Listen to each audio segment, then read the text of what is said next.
So Naomi was telling her what to do. Telling her what to do. She told her what to do.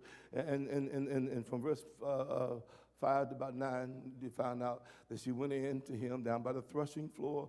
So the threshing floor dealing with the aspect of the flesh and the spirit. So going into that situation, she had to wash herself and to anoint herself because now she was dealing with a spiritual thing.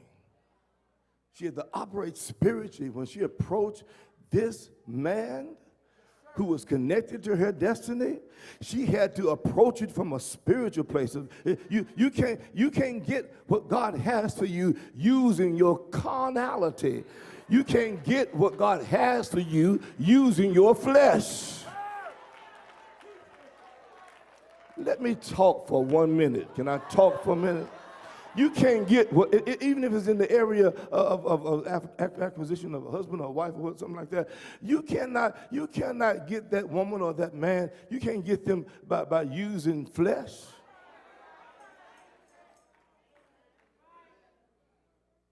You can't get them by using sex. Did I say that? You can't get them by using your body. Because see, let me tell you something. You know, love making is not even love making. Sex is not even sex. If you don't enter into it in the proper aspect of holy matrimony, it ain't even nothing. If God's not standing over both of you and His Spirit is not over both of you, it ain't nothing. I ought to say something, but I probably get run out the city.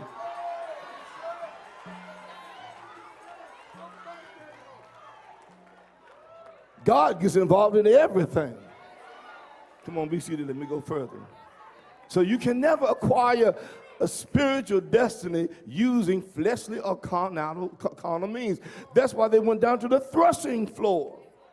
Got to the threshing floor. Got down to the threshing floor. Because now I got to separate the spirit from the flesh. I got to get to the place where I'm spiritual. I can't use my flesh can't help me here. My flesh cannot help me. Look at your neighbor and say, my flesh can't help me here. To get what God has for me, my flesh cannot help me. Amen. Flesh can't help you. I'm talking about flesh. I'm talking what you think you look like.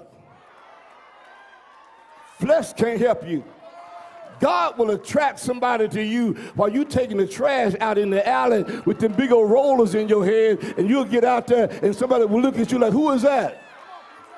And will ignore you when you're in church and all you got everything laid out and you got your nails done and your feet done and your pocketbook and your outfit and walk right past you. But you take the trash out early one Monday morning. Flesh can't help you in certain situations. Come on, be seated.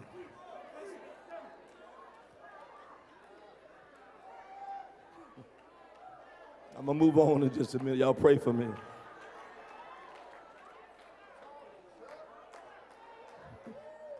I got something running through my spirit. I can't say it. I want to say it, but I can't say it. Flesh can't help you. Flesh cannot help you. Amen. Because eventually, if you're presenting one thing, that's all I'm seeing is what you're presenting. And then we hook up and get married, and I see the real you. I'm going to have to go back to the altar and say, you know what, God?